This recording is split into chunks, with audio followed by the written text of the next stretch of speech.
experiência mesmo, sabe? De trazer, assim, o que é. Muito foda. Vou jogar uma espinhosa pra você agora, então. Fica à vontade. Rolou uma coisa com as pesquisas, principalmente nas eleições americanas e na brasileira também, que elas erraram bastante.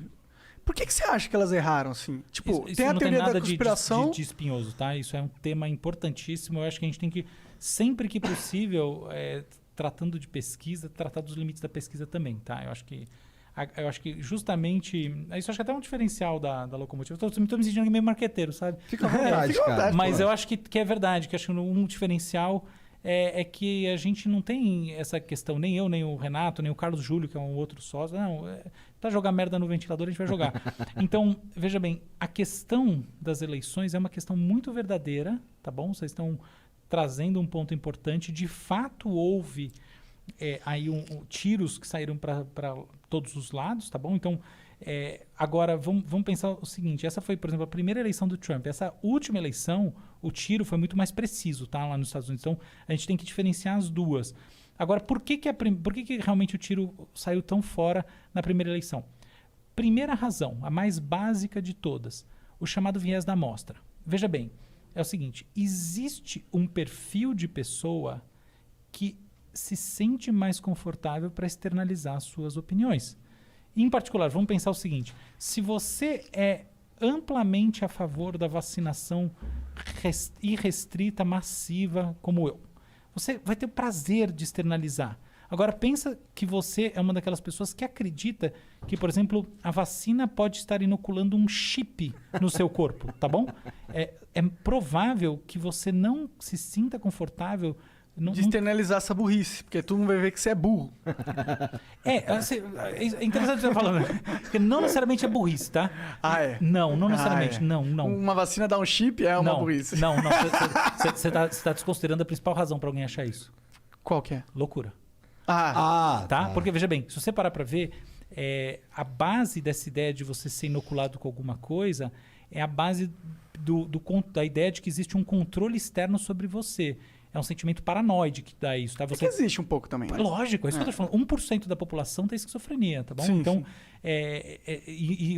Uma parcela maior da população tem pensamentos paranoides de vários tipos. Então, que, vamos dizer assim, podem evoluir para uma espécie de loucura. Então, você achar que você está sendo vigiado, que você está sendo... que existe uma coisa dentro de você e etc e tal, não necessariamente é uma burrice no sentido assim, está associado a baixo QI, baixa inteligência, performance... Você achar que está sendo vigiado é fato. Você está sendo vigiado. Não, mas você entendeu? Sim, não, eu tô entendendo. O negócio está inoculado que você é um agente secreto, você é o Neo. Exatamente, essas coisas. Matrix. Fundamentalmente, uma das grandes causas disso são as pequenas tendências psicóticas, que elas são muito mais comuns do que a gente imagina. Então, a pessoa muitas vezes acha essas coisas, todo mundo ridiculariza ela. Eu fico pensando, será que ela tem um psiquiatra? Porque, entendeu? Claro, é isso aí. Mas voltando à questão, então, lá dos Estados Unidos, da primeira eleição do Trump, então você tem essa questão de viés da amostra. Então, as pessoas, é muito fácil você ir entrevistar o sujeito que está muito afim de verbalizar aquilo que ele pensa. Primeiro ponto. O segundo ponto é associado a esse primeiro, mas ele é ligeiramente diferente. É o seguinte, as pesquisas são fundamentalmente feitas com painéis, tá? Com gente que... Como é que você faz para perguntar para... Você precisa fazer 30 mil pesquisas, ok? As pessoas que participam da maior parte dos painéis têm um perfil que é... Pensa assim, por exemplo... eu nunca ia participar disso. Você tá entendendo? Tipo, eu ia falar, foda essa porra. É porque você não precisa, mas pensa uma pessoa... Vamos pensar o seguinte, você tem um cara que tem... Quantos anos você tem? Uns 20 e poucos? Tenho 30. 30. Mas obrigado. Tá, beleza.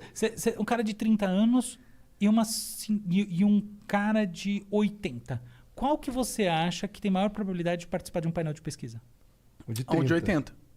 O de 30, né? O de 30? Claro. Sei lá. Não é claro. Porque, por exemplo, um painel digital. Porque o de 80 não tem... Porque os caras de mais velho gostam de participar. Não, sim, mas... achar que tá participando. Não, mas quem disse que o cara vai conseguir para o painel digital? Tá? O painel digital, realmente. A variável aqui é o painel digital. Entendi. Entendeu? Então, o que acontece? Se você vai para uma pesquisa... No Locomotiva não tem esse problema, porque a gente filtra os painéis, não trabalha com esse tipo de coisa assim, entendeu? Joga em volume e vem o que venha. Mas é por isso que as pesquisas são muito mais trabalhosas. Agora, se você precisa entrevistar um número absurdo de pessoas, no final você vai usar todos os painéis, tudo que você tem disponível. E aí você vai pegar o viés do próprio painel. Entende a questão? Então, assim, existe um perfil de quem responde pesquisa quando você precisa de pesquisa em volume. Pensa, por exemplo, agora uma coisa certamente você vai dizer nem a pau. Por exemplo, pesquisa pelo telefone. Sabe quando toca seu telefone e vem uma vozinha e diz que se você gosta do candidato, nunca que você vai responder isso. Você vai desligar 100% das vezes. Existe um perfil da pessoa que responde isso. Você está entendendo a questão? Sim, sim. Portanto, no final das contas, se você precisa de uma amostra muito grande num tempo muito curto, você vai acabar captando um pouco desse perfil, desse Aí viés. você tem que calcular esse viés na sua pesquisa. Exatamente. Tem como calcular? Tem. O erro primário dos pesquisadores nos Estados Unidos no passado foi exatamente esse. Foi não levar isso em consideração. Aí tem uma terceira coisa que é o seguinte. Eventualmente, existe uma estratégia que, inclusive, a gente recriou aqui no Instituto Locomotiva de meta-análise de pesquisa. O que é isso? A gente criou um algoritmo que ele consegue trabalhar com os vieses das diferentes pesquisas. Em vez de você simplesmente produzir dado novo de pesquisa, você também consegue usar todos os dados públicos existentes e enriquecer. Por exemplo, dados de IDH, dados das sessões eleitorais, dado de tudo que existe, enriquecendo essa base, e aí você consegue limar muito mais rápida, muito mais facilmente os viés, ainda que do ponto de vista matemático o problema se torne muito maior. Mas você consegue daí ter Então isso, por exemplo, nos Estados Unidos, existe um instituto, na verdade uma ONG chamada 538, que basicamente é um birô de construção de pesquisas com dados dos outros. Não tinha um cara famoso que encabeçava isso? Que era um cara que acertou do Obama contra o... Ele é o maior estatístico dos Estados Unidos. Eu já ouvi falar desse cara, já ouvi falar desse negócio também. Então, e o 538, basicamente, é uma metodologia, ele é baseado numa metodologia de integrar diferentes pesquisas. Então, aí tem um passo além do 538, que na verdade também é usado em muitos desses centros de inteligência fora, que é o de você enriquecer, que é isso que eu estou falando, você enriquece com dados de DH, disso, daquilo, blá, blá, blá. Então, o que a gente vem fazendo muitas vezes? O que a gente vem fazendo em pesquisas mais complexas? Trazendo dados de todos os tipos, eventualmente, inclusive, outras pesquisas, assim, dentro essa produção de inteligência interna, tá? E aí enriquecendo com esse tipo de dado. Então, por exemplo, no painel lá do Todos pela Vacina, que é esse que eu falei, a gente tem muito dado, por exemplo, todos os dados de todas as cidades, todos os municípios do Brasil, de todos os tipos. Então, IDH, número de leitos, número de médicos, número disso, número daquilo. Né? E com isso tudo, a gente criou um algoritmo que dá um índice de vulnerabilidade à Covid-19 no município, que é atualizado em tempo real pela taxa de vacinação naquele lugar, e além de todas essas outras coisas que estão em torno e da pesquisa em si que é feita no Brasil todo, com os agentes de saúde e tal, que é essa coisa que o Renato Lamessós toca com a... Isso é o Todos pela Vacina, isso aí faz parte? Ou é isso? Não, estou dando exemplo no Todos pela Vacina. Faz parte do todo. É outro papo, tá? Mas a gente está fazendo isso em muitas coisas. Entendi. No Todos pela Vacina, a gente está aplicando a mesma ideia. Entendi. Que é enriquecer os painéis de pesquisa com dados que são de múltiplas fontes. Entendeu? A gente tem... Isso é um das spin-offs, que é Clean Data, que tem mais de, 100 fontes. Todas as fontes de dados que você imaginar, a gente tem, entendeu? E aí a gente enriquece isso e o aprendizado de máquina, né? A tal da inteligência artificial, ela vai gerar aí, através de uma inteligência preditiva, um índice da vulnerabilidade. Então, por exemplo, você vê um mapa e você clica e você vê qual que é a vulnerabilidade daquele município em tempo real. Muito foda. É legal. Muito foda mesmo. É o princípio da política, tá? Então, como é que você resolve o problema do viés da mesma maneira? Junta vários tipos de dados, você não vai resolver, tá? Mas você mitiga ele fazendo esse processamento. Pô, tu acha que... Você estava falando aí que os institutos de pesquisa lá, quando saiu aquela primeira pesquisa, que eles não levaram em consideração esses dados aí, por isso teve um erro. Não é isso?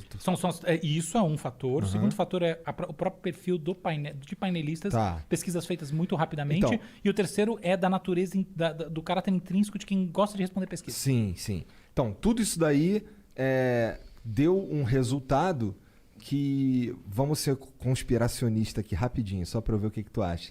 Tu acha que os caras viram aquele resultado ali que tinha a ver com o que eles gostariam que fosse verdade e soltaram daquele jeito para influenciar decisões, ou isso é doideira? Olha...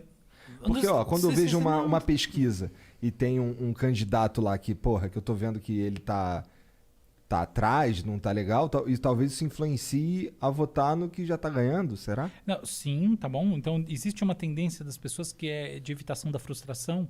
Então, você não quer estar com o cavalo que tá atrás na corrida, tá? Então, de fato, uma pesquisa pode influenciar o voto, e não só o voto, mas outras tomadas de decisão. É assim que é. Aham. E uma curiosidade, assim, eu adoro tomar decisão. Tá? Minha livre docência foi sobre processo decisório no cérebro humano, meu doutorado também, essa coisa. Eu Vamos gosto falar dessa- sobre isso. Vamos, adoro esse assunto. Isso adoro. é um assunto bem Esse louco, assunto bem inclusive. legal, porque decisão pra mim é, assim, realmente... Tem a ver com Deus, na minha opinião, decisão. O cara não acredita em Deus. Não, não é isso. Não tô rindo por isso. É que eu achei a associação bem assim, sei lá, tem. Não, daqui Mas- a pouco não, ele te explica. eu te explico. Tá, por tá quê. bom, tá bom. Eu vou adorar conhecer sua tese. Mas indo direto a esse ponto aqui, é o seguinte: a pesquisa influencia. E os Estados Unidos, ao contrário do Brasil, é um país, os Estados Unidos é um país em que você se assumir do ponto de vista ideológico, até porque é bipartidário o país, não pega tão mal. Então, por exemplo, Fox News é claramente republicana. New York Times é claramente democrata.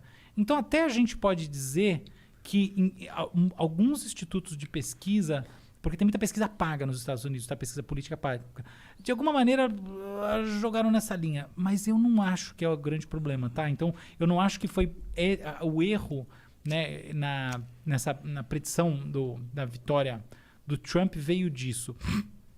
O erro, para mim, ele veio desses outros fatores que eles aprenderam a filtrar melhor. Tá. Mas esses outros fatores eles não estavam presentes nas outras eleições, onde eles acertaram?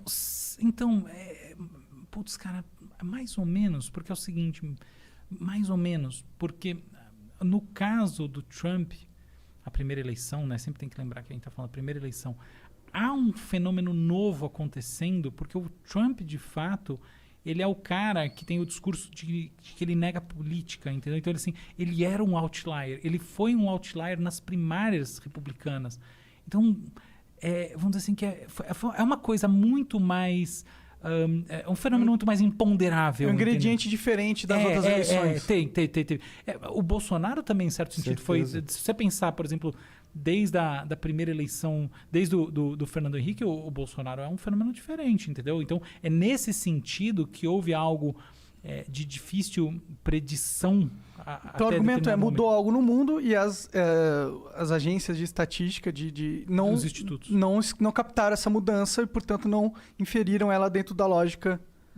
Do tratamento estatístico e das metodologias, coisa que foi aprendida e que eu acho que agora realmente, eu acho que foi a males que vem para o bem do ponto de vista da estatística, tá? Então, assim, hoje em dia a qualidade das pesquisas nos Estados Unidos subiu muito e a qualidade aqui também. Então, assim, o negócio está claramente mais sério e do ponto de vista matemático muito mais sofisticado. E eu vejo isso no Locomotiva, assim, o negócio é realmente pesquisa feita com, sei lá, os 100 bilhões de neurônios que a gente tem na cabeça. Tá? Pode crer, pode crer.